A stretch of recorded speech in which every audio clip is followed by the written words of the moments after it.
one of the implants is inserted up through the nose and is lodged next to the optic nerve in this region.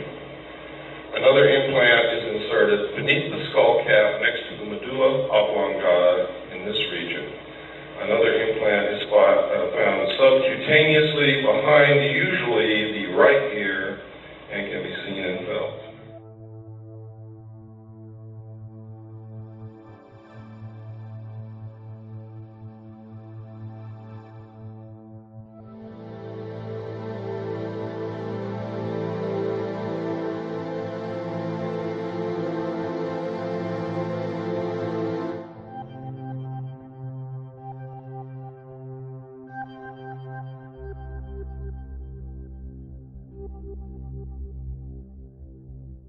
Could you ever really put enough electrodes into the brain to understand these signals in a meaningful way? In your time, no. In my time, yes. Then how many electrodes would you have to stick into your brain, though? None. None? Surely you're joking. You go in from the inside. And so the possibility occurred to me, actually, that it would be very intriguing to use the holes that are already present in the brain to get to the brain without actually having to go through the skull. Rodolfo Llinás is really one of the giants in the field of neuroscience. I have friends that actually are neuroscientists, and when they heard that I was working with Rodolfo, they couldn't believe it. Actually, they said, "Wow, how is that possible?" And the holes that I'm talking about are the holes produced by the fact that the brain has vessels, which basically bring oxygen to the brain, may be used as pathways into the brain. Essentially, we are going to make wires that are smaller than the diameter of blood cells, and we're going to thread them up through the vascular system from a catheter that's been inserted in your leg all the way up into your brain, into the smallest capillaries, the smallest blood vessels there, where the electrodes can be very close to the nerve cells in your brain without requiring major surgery to open your skull up and shove the electrodes into the surface. And if he can pull that off, then that's going to open up a tremendous wealth of knowledge about the brain and a tremendous ability to alter our brains in various ways. And that's incredibly exciting. Rodolfo Llinás actually approached our group to help him create a technology that would allow him to navigate a wire through the intricacies of the brain. The engineering requirements are actually quite dramatic.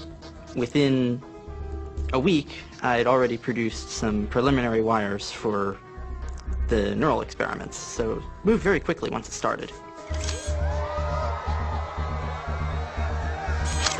Well, I think there was a lot of excitement because for the first time there was a way to access the brain without never touching it. And the brain being such a vital organ, it's quite understandable you want to leave it alone. So the technology is there. Now the question would be, yes, but can you actually put nanowires exactly at the place you want? The answer is no, you can't. But nanowires are very small.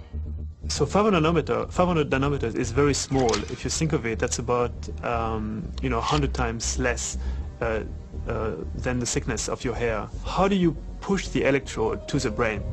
So what you do is you actually send a certain number of them. You have a bundle, and then the bundle would be, the nanowires would be allowed to float into the bloodstream until they can go no further. At the moment, we can wire a rat. We can leave the electrodes in the spinal cord. We want to know, if we do so, how long do the wires continue to work properly? We're talking about 5 years worth of very basic research that needs to be done.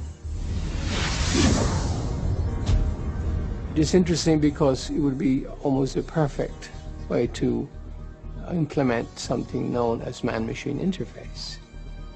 If you can stimulate the brain, you can stimulate vision, you can stimulate auditory cortex, you can stimulate movement, you can stimulate your passions, you can simulate desires, you can basically address your brain directly. Well, I think the idea as a whole sounds very science fiction-like. That idea also being so simple captured people's imagination. They could see and imagine that such a technology indeed could be realized.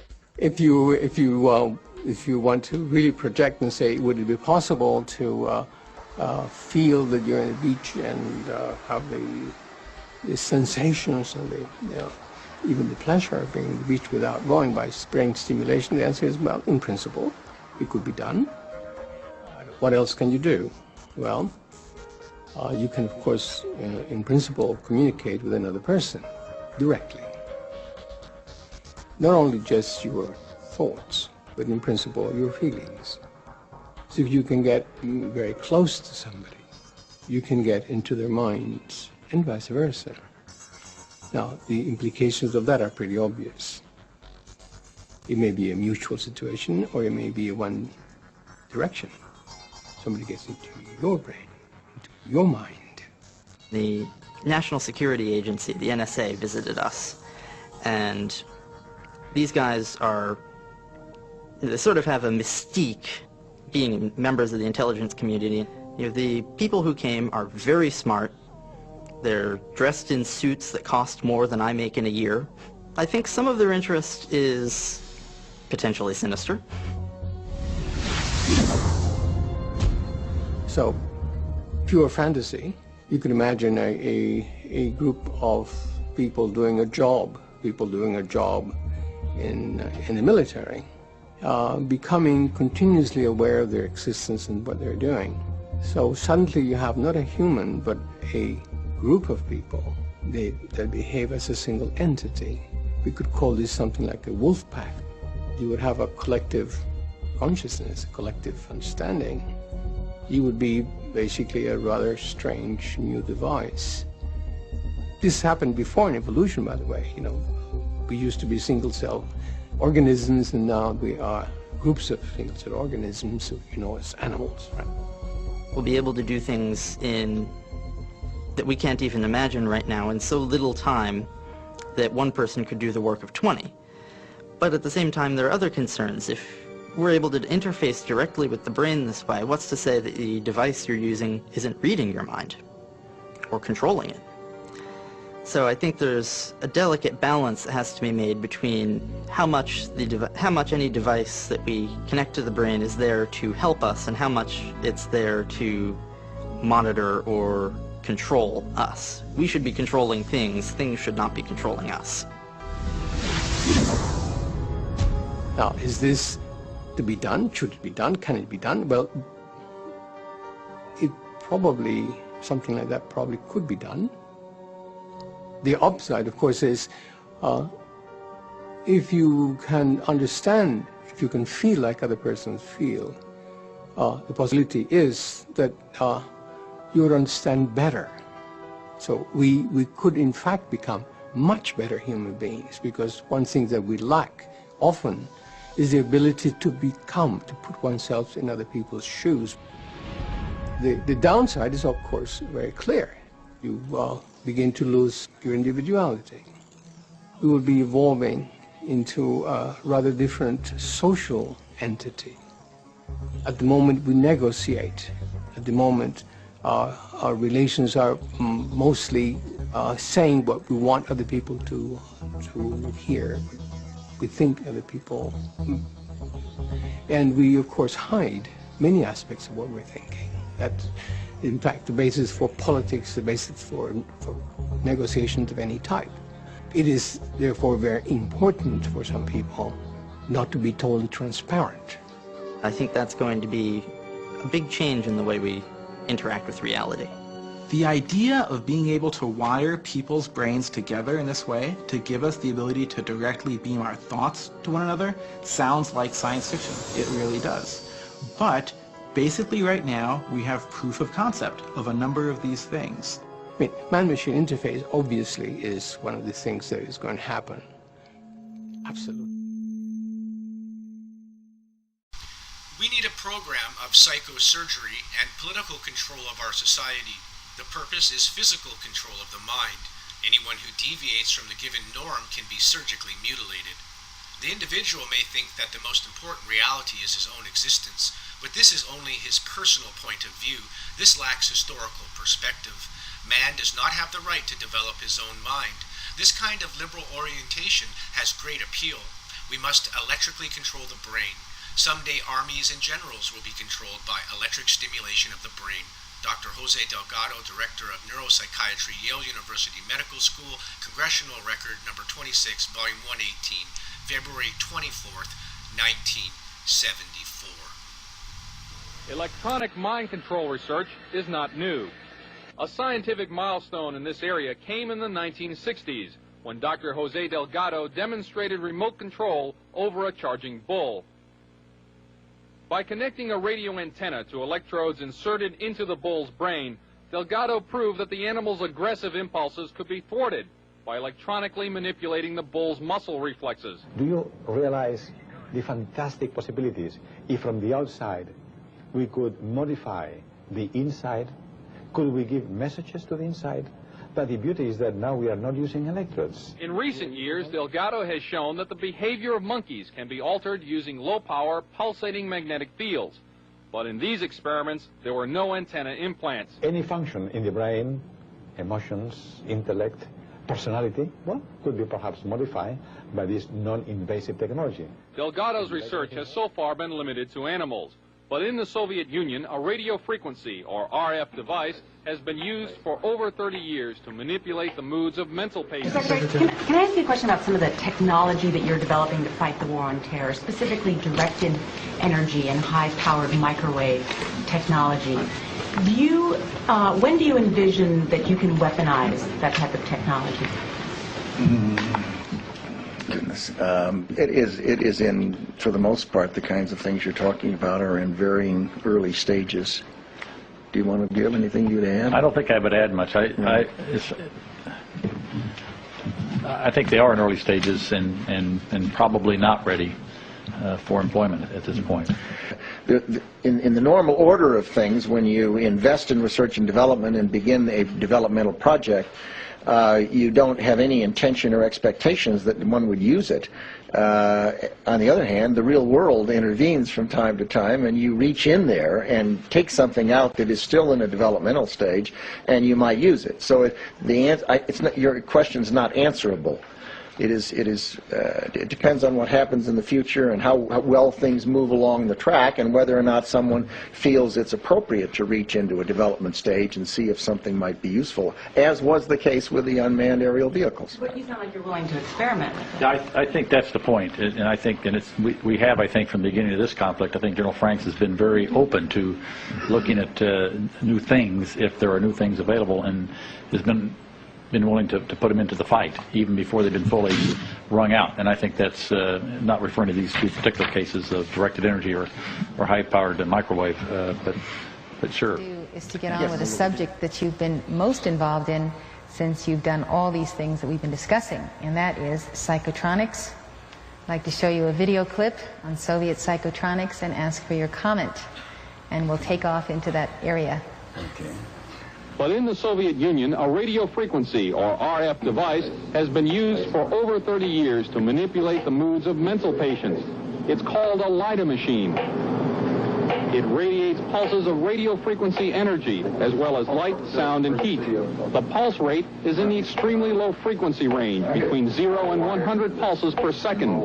Dr. Ross Adey is the top researcher at the Veterans Administration Hospital in Loma Linda, California. He has been investigating the effects of the LIDA machine. Now, what do the Soviets use this machine for? Well, they don't use it anymore. We should be very clear that this is a machine which is regarded by them as somewhat obsolete technologically. This scientist, who did not want his identity revealed, is employed by the U.S. government and has done secret RF weapons research. He believes that tests done with the LIDA and similar machines prove that humans are susceptible to remote alterations of mood and awareness. Certain kinds of weak electromagnetic signals work exactly like drugs.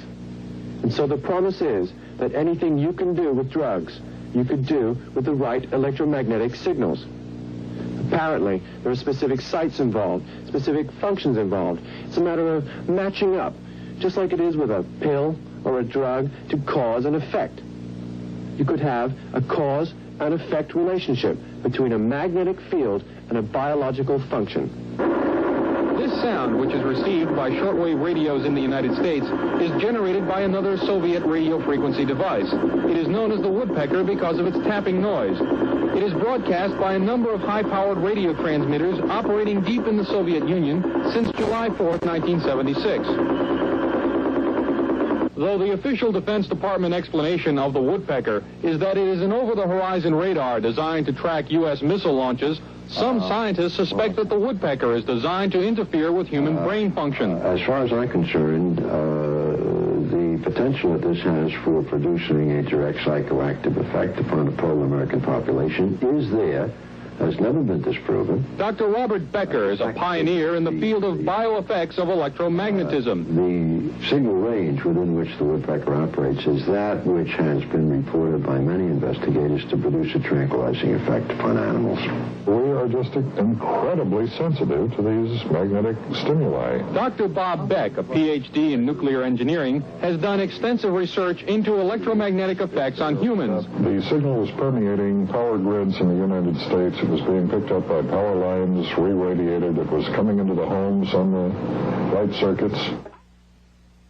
Well, go ahead. It was a little unclear, but I knew two of the gentlemen on there, Bob Beck, and I think Becker was the other one. And basically, of course, they were talking about psychotronics.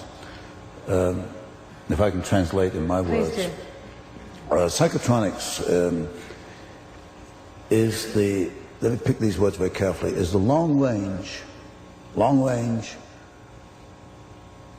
modification or manipulation of behavior by electronic, specifically radio means.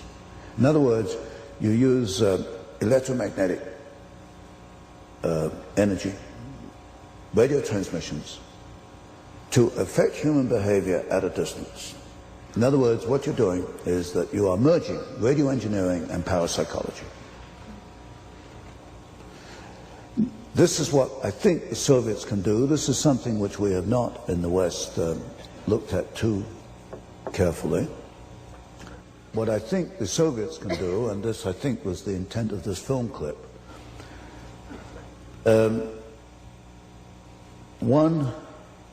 let me summarize what they can do and then in more detail about one or two of these facets. One, they can manipulate behavior at a distance. For example, they could create a riot, which you couldn't stop, in this auditorium, right out of that transmitter.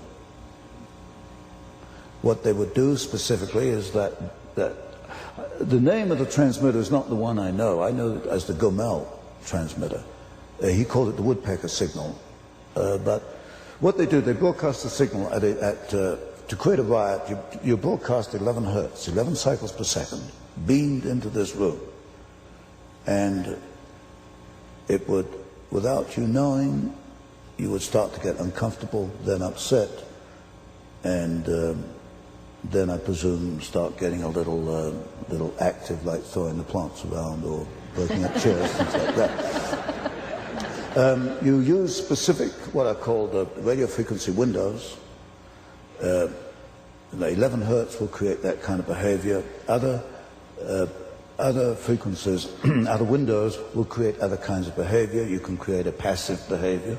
You can make people go to sleep. You can create narcotic effects. It has been used actually as an antidote, as a cure for narcotic addiction.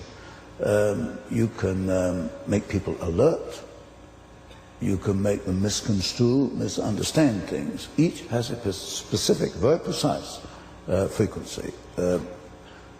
We know what these frequencies are. We know the behavior modification that can be brought about. We know the Soviets are using it. Let me give you I'll give you three examples. One, the Moscow Embassy in 1977, the State Department discovered that its employees were being zapped by what they call microwaves that were really these transmissions, extremely low frequency transmissions. The ambassador, in fact, had heart problems as a result of it. And you can induce medical effects. You can induce heart attacks at a distance with certain frequencies. That's one example we know. The State Department then took the wrong approach. It's put screens on windows, but we know that copper and steel screening will not shield from extremely low frequency waves. There is another antidote, which we can get into later if you want. One, we know you can modify behavior through beaming radio waves on specific frequencies at a distance. We can do that. How great a distance? Well, the transmitter they're using is at Gomel. We know that that was beamed on Eugene, Oregon in the late 70s. They were picking up, I forget the cycles per second, I think it was about 9 hertz. And that was very intense at 3,000 feet. They got, public health people picked up a number of, well, I think 20, 30, 40 cases of disorientation, headaches, nausea, that kind of thing, which you would get from that frequency. A more clear example is not Eugene, Oregon, although I'm fairly sure of that case, is the Canadian cases, Kirkland Lake and Timmins, Ontario, both bombarded by the Soviets. In this case, I'm in touch with a Canadian scientist who did the analysis for the Canadian government. There is no question in his mind that the Soviets bombarded Kirkland Lake and Timmins with a frequency which would create disorientation, headaches, and nausea, that kind of thing. So the distance, if you can, if you can get a radio wave in there, you can get this effect in there. It's the frequency on which it operates. The purpose of this was an experiment to prove what they could do and what they could do in wartime? I think in the early 70s, this was experimentation. I think what they're doing today is not experimentation. If you look at the State Department, which as I see it, has not made one decision in our favor. Every decision is against us. If you look what happened in the Moscow embassy, if you get Schultz saying that counterintelligence is not productive, you know, these ridiculous statements, you begin to think that, okay, you can bring this about through psychoactive warfare, psychoactive manipulation using ELF waves, extremely low frequency waves. And that's what Robert Beck and the other gentleman were saying. Do the Soviets select certain individuals in the United States, or do they take a picture of them and put it in a machine in the Soviet Union? Field. Or what do they do? There's several different things here. Firstly, I cannot prove that the Soviets have done this, but what I do know is that the West Germans issued their diplomats with protective devices about 10 years ago. In fact, I have the circuit diagrams for these protective devices. The West Germans have recognized the problem. They have taken moves against it. The State Department in '78 was not recognizing the problem. I don't know if they've taken any moves against it. It looks as if they have not.